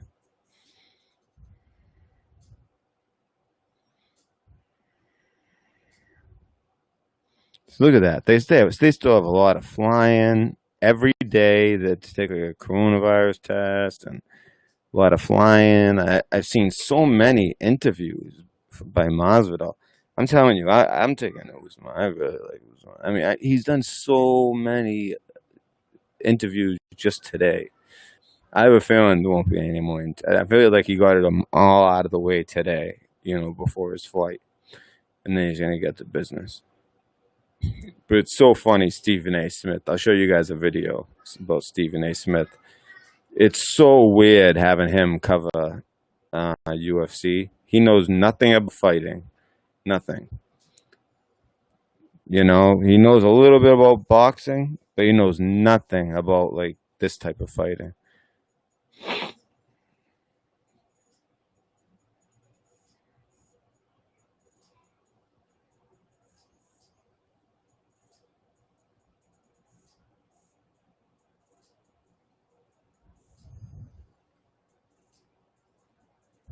Oh, these are people trying to, you know, they're showing everyone gets the test, even Dana White. This is all above board. Yeah, okay. There he is, Volkanovski. So these are the guys. If you like to bet and you're comfortable taking it, Volkanovski. I actually think he's an underdog. We'll look at all the lines afterwards. Because part of Wise Guy Sports, it's not just sports news, it's also betting. And to the Red Pill Dispensary crew, thank you. This is like a conspiratorial thing. They switch fighters last minute because they spent all this money on this and it would have been a dud. Now all of a sudden it's the talk of the town. So it's kind of funny how this is set up. And I think Usman's going to handle him. But I think you're going to get the best bang for your buck. Wait. I'm telling you, the line's going to move. It already has towards Masvidal. It started out at like 3-1, like plus 280. If you want Masvidal and like minus 330 or something like that for the other guy. Look at that guy's nose. That's Holloway. I like the other guy. Vulcan. So remember that.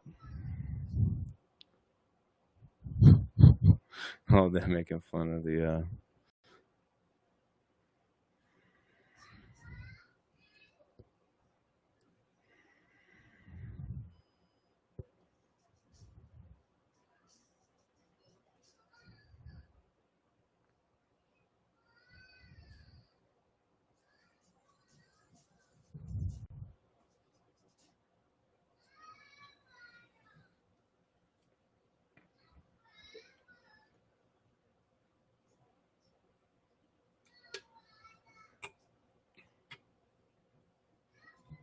He's right. Oh yeah, and I love it that they actually have beef. As you guys saw at the Super Bowl?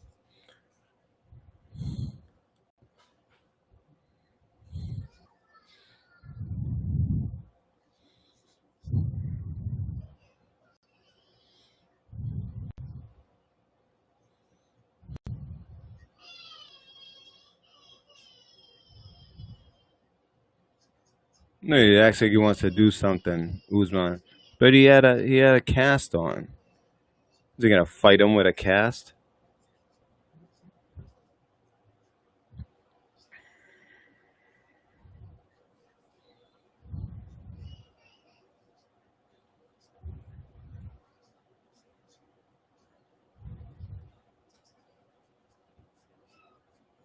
Yeah, see Holloway and Volkanovski. I like Volkanovski, and I like this man, Usman. Just wait for the lines to move on Usman and Masvidal.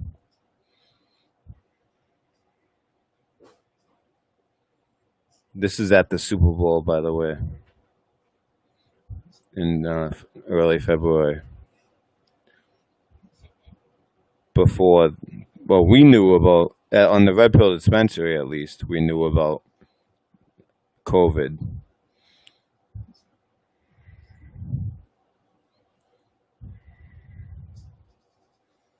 With an octagon on the beach? What? So you can like practice? Oh shit! Oh, Oh wow! No, wait. Is this just to train? An octagon on the beach? If it is, that is amazing. I doubt they're fighting outside on the beach at night. No way. I'm pretty sure the picture I showed you. This is just, it's just for training. That's crazy. So it's called Yas Island, YAS, but they call it Fight Island, of course. That's pretty cool. That's money right there. Dubai. Oof.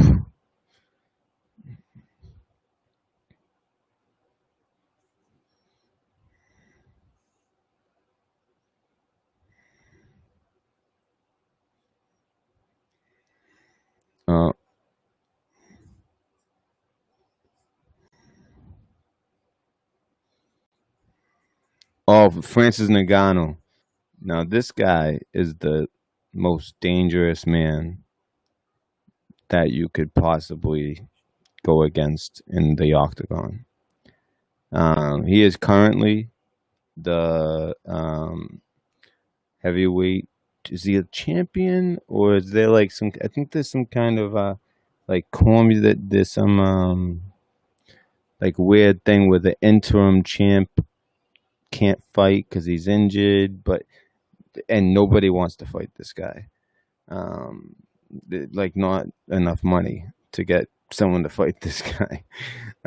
So he is a beast. I'll show you a like a quick highlight reel of him. He looks like scary. He's the heavyweight, I believe. So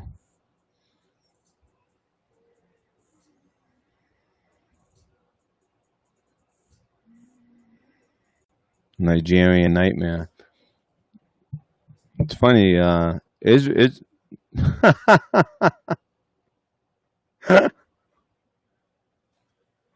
we watched that. Yeah. Now I gotta see that effing video all over Twitter. Yeah, this week. So that's the guy who lost. No, he's the other loser in this belt.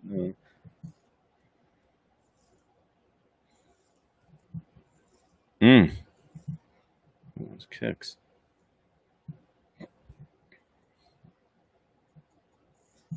Oh, that's Gat. Oh, he's a beat. He's a tough dude.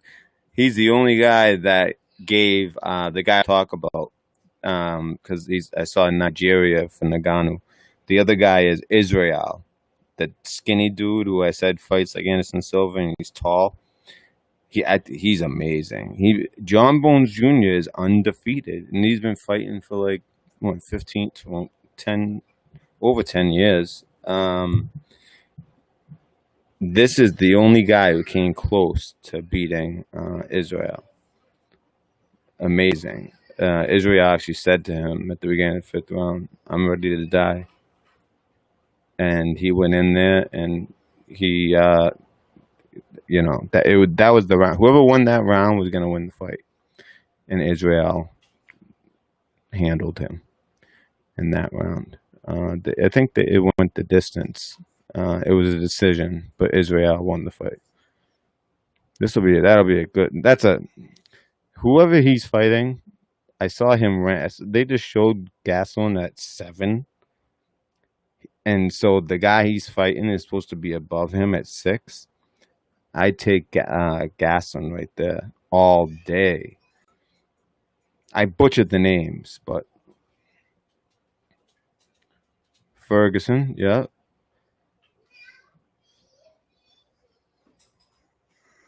Oh yeah, Ferguson will come. You know what happened with this guy Tony Ferguson? He has the best endurance, but you know what he did wrong? He cut way too much weight to fight a certain fight, so he just wasn't himself. He didn't have the old power that he had. His endurance didn't mean as much. When you go against the smaller weight classes, sometimes what makes him so great against these bigger guys in his normal weight division is his endurance. Anyways.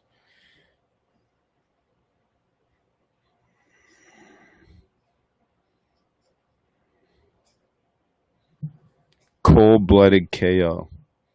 That's wow. No training cramp. 6 days.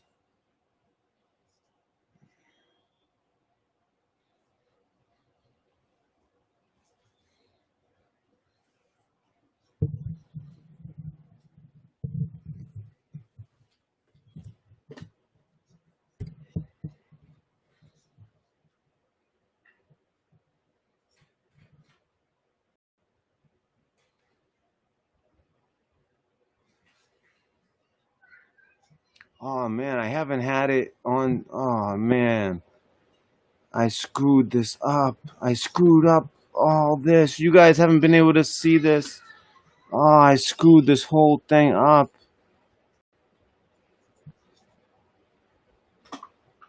I screwed it all up. Oh my God! So the whole thing.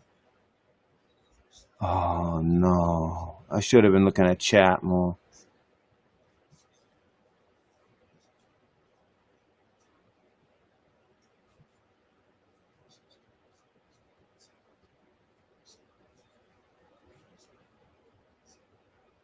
All right, so you guys can watch it. All right, good.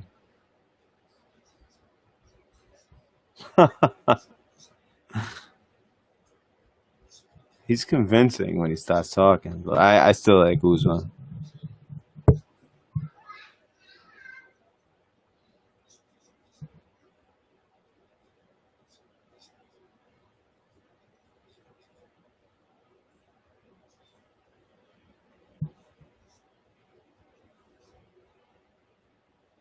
Well, hopefully, you guys have been able to see it on the side by side.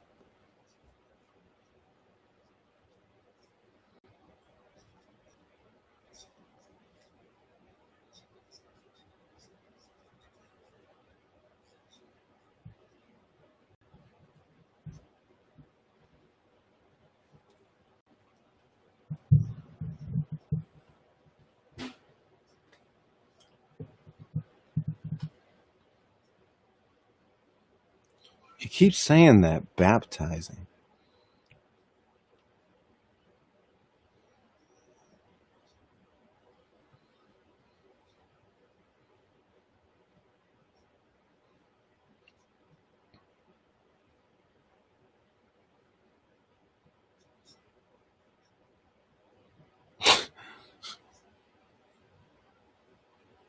Oh, that's another thing. Regular fights are 3 rounds. Championship fights are 5 rounds. So you know,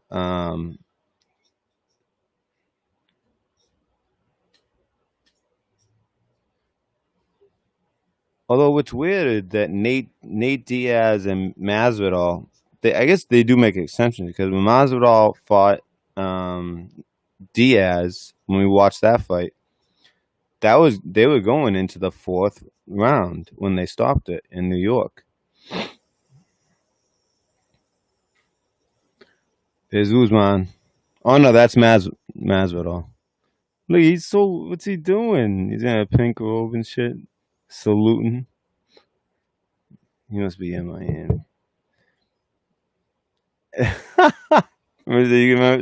For those of you guys, those of you guys didn't, so I hope you guys got to see this.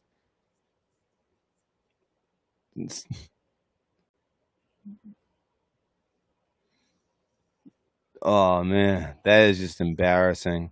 Because you guys, if you understand how much hype there was about that guy, nobody was talking about Massa. Everyone was talking about Ben Askren and how he was undefeated in this other fighting league, and he's just too good of a wrestler. And they put him against they're like Jorge Masvidal's looked good pretty lately, so probably just easy fight to start off. We'll start off against Jorge.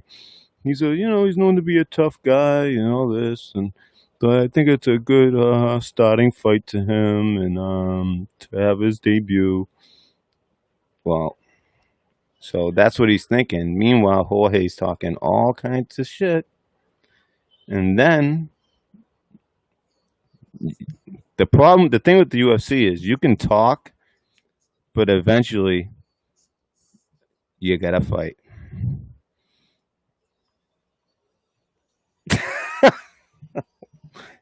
I mean, I know he's okay. That's why I'm laughing. But damn, that's Joe Rogan. Oh my goodness. So I mean, I don't know. What do you guys think? What do you guys think? I want to hear what you guys think. So I got 2 chats up, just so you know. So this chat should have everyone in it.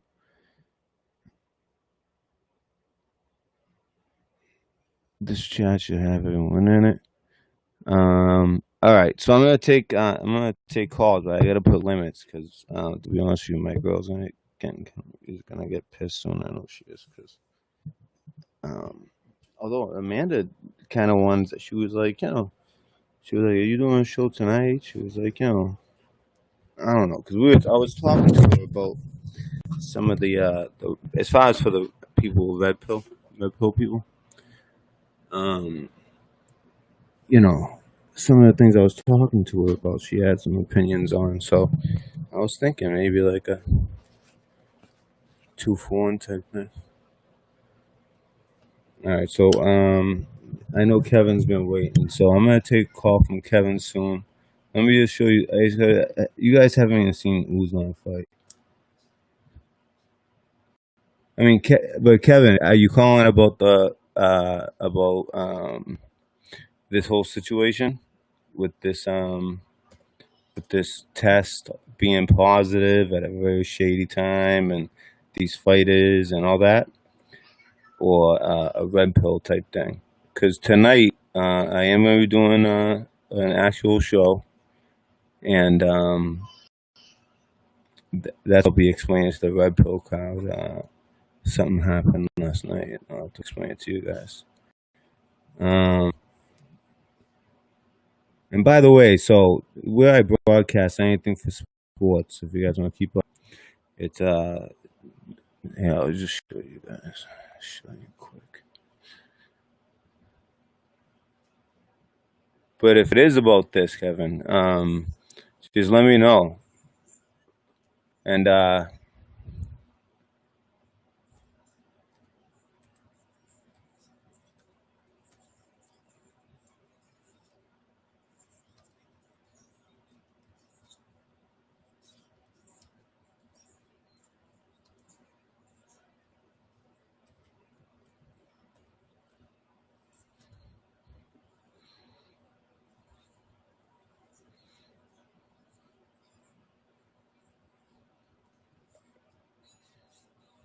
fuck, man.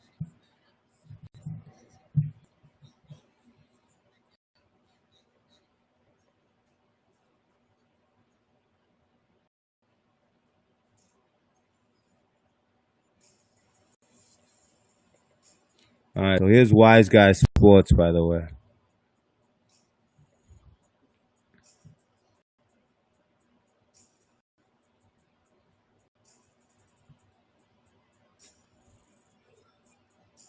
Now I can hear myself in echo. What the fuck is that sound?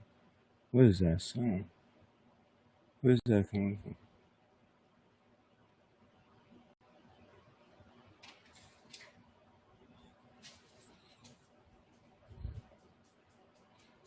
Oh yeah, well, I only got 16 subscribers. Well, you know what? I made this channel, and then soon after the COVID thing. So yeah, I mean, basically there was just for the end of the football season, and then there hasn't been any season since. Um, so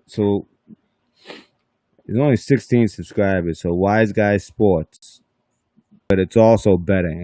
There's a lot of betting. It used to be Wise Guy Sports and betting. All right, let me get off of this. I'm echoing. So yeah, if anybody interested in that, please do. Oh, shut up. Where do I have it up again? Oh, sorry about that. All right, let's get rid of that. So let me just see if Kevin wants to be on here. How you guys doing? So yeah, we're just right now we're just going over that. I saw from and somebody wanted me to open the line. I don't mind taking a call. But, for this, we're talking about this sports. Well, the only sport that exists right now. Oh yeah, NASCAR came back. I guess NASCAR's number one. But we're talking about this stuff. This is gonna be crazy, and I think they set it up. The first island, this Fight Island, it's just not. It didn't look like it was gonna be good numbers, and they knew why. The guy that Usman was fighting, everyone knew Usman would kick his ass, and everyone wanted to see Jorge Masvidal. But all right, so here we go. Brief history of the beef. Yeah, this will be a good just for a compilation.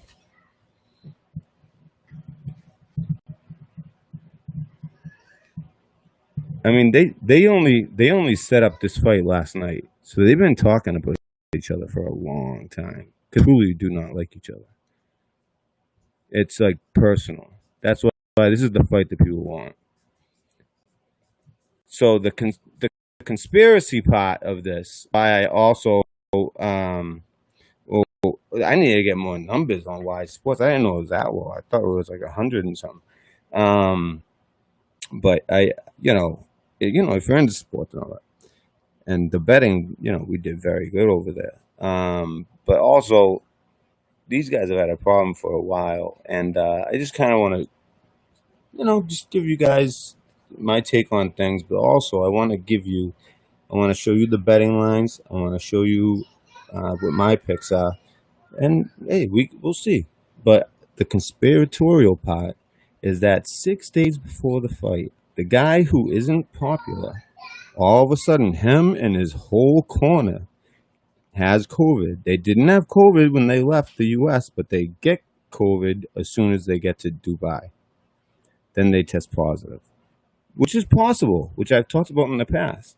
It lies dormant. It has that latency period of 10 to 14 days.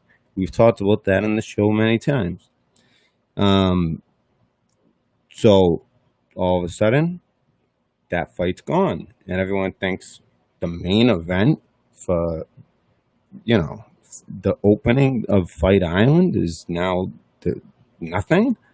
They have to so they had to call Jorge Masvidal, the exact guy that everyone thought should have been fighting him. It's just that the UFC wouldn't pay him as much as he wanted. Well, they called him, and all of a sudden they were willing to pay him. They weren't willing to pay him the number he wanted, but it was a lot closer to that number. So he said yes. And now he has to drop 20 pounds, supposedly, and put his money where his mouth is, which we know he can obviously do if we've been watching. This is a true fighter. Trump's had him, do fights, Trump would host fights, street fight type stuff where, that's what elites do. I could see Trump doing something like that. At the Playboy Mansion, hosted a fight, after they won, probably gave him a couple of the girls. Not to disrespect women, but I'm just being real. These are the type of things that go on in the world, in the world of big money.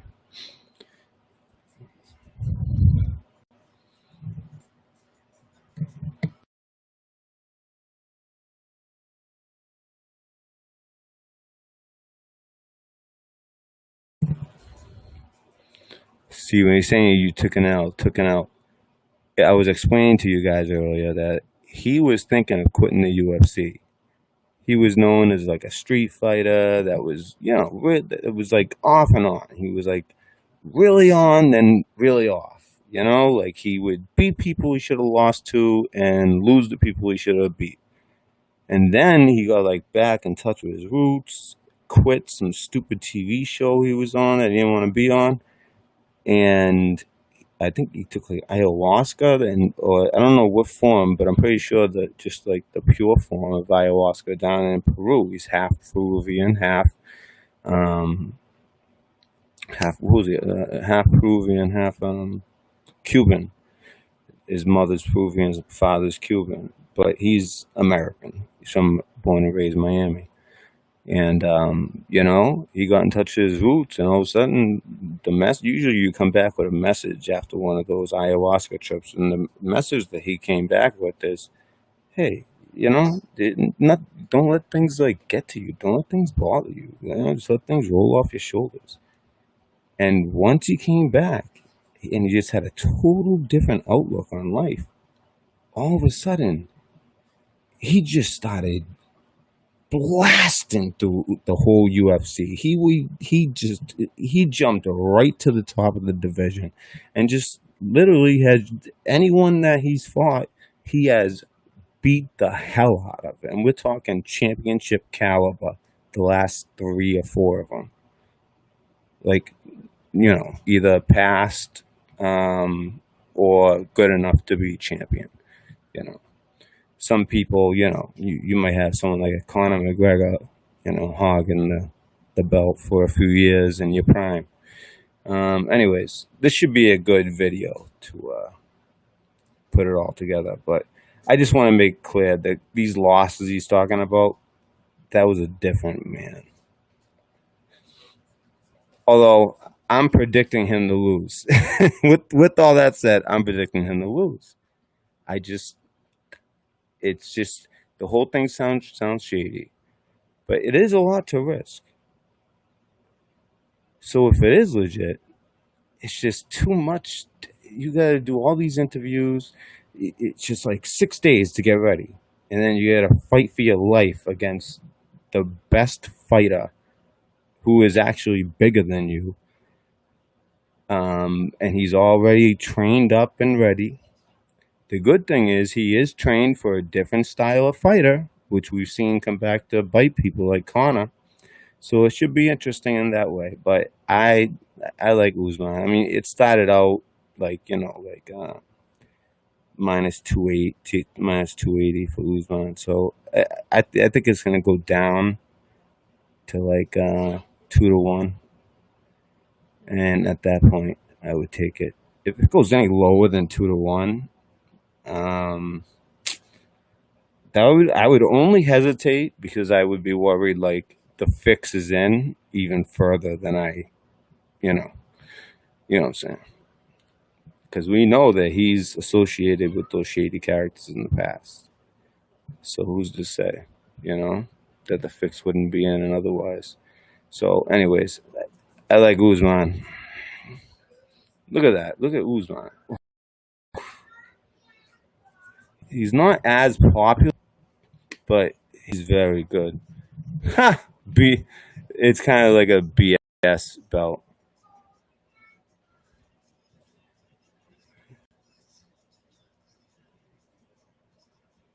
Yeah, this is basically when he.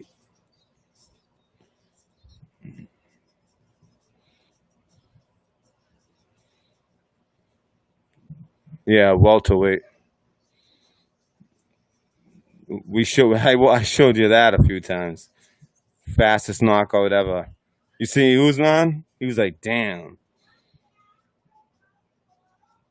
16 years? I didn't know he was fighting for that long.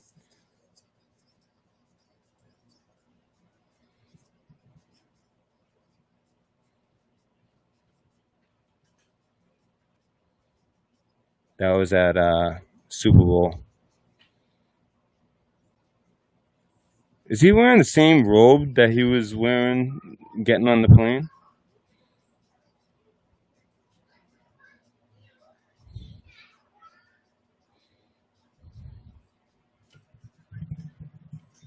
Yeah, he knows it because Masvidal's involved.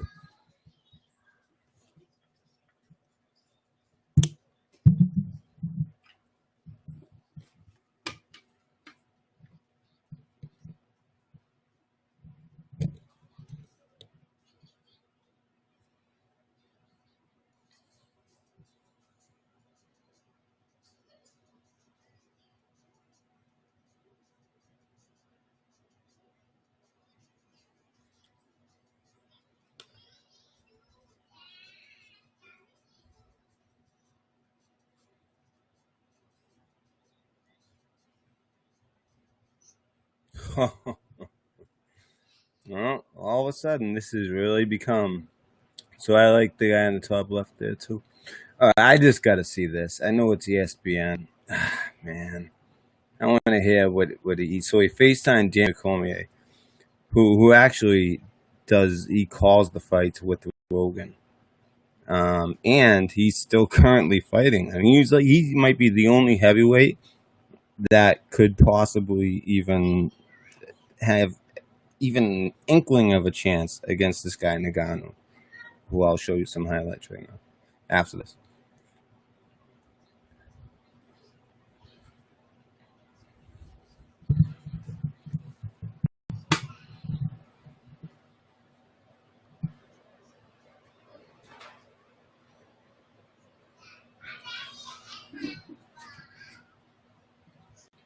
Uh-oh. Something bad's gonna happen. Uh-oh. Something happened. Because it just did something weird. They just hit me with something. I definitely got hit with something. Everybody's here? We're still live? Alright. I think I definitely got hit with something. Alright. Whatever.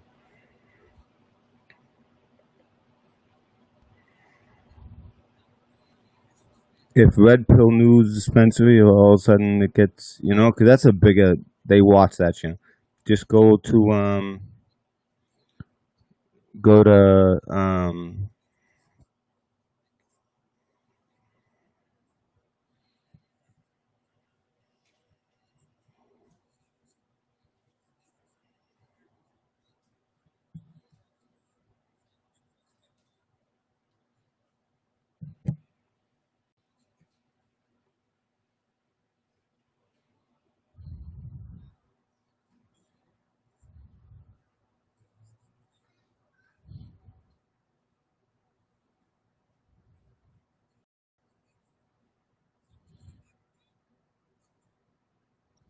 what?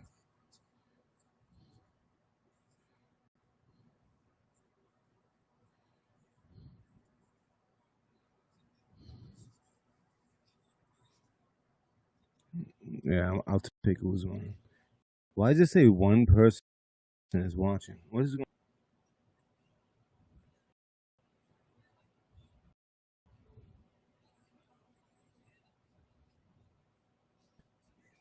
did this stop playing a while ago? Cause I just saw yeah. You know what? No one said after Alvin Jr. said this. I haven't seen anything in a while. All right then. All right, guys. So I don't know. It must be Anyways, this is Wise Guys Sports. We'll end on this. We'll end on this.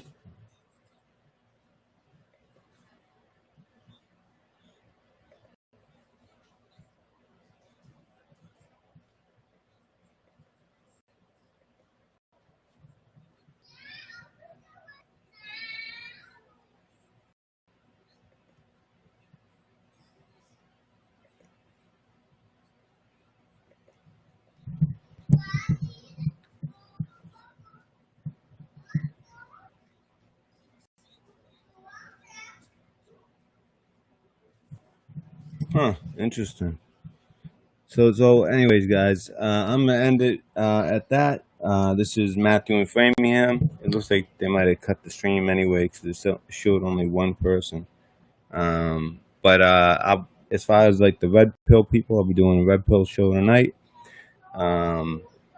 But Wise Guy Sports. Anybody who wants to subscribe, please subscribe. I'm serious. Let my picks speak for themselves.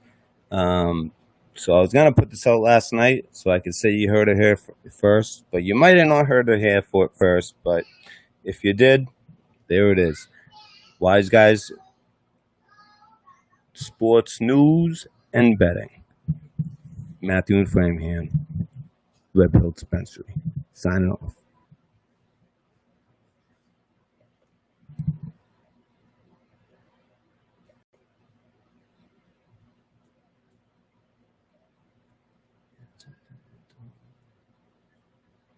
Something went wrong. Wonder if this.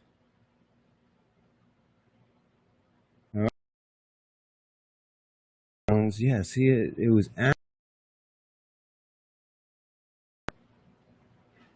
that was at the 19 minute.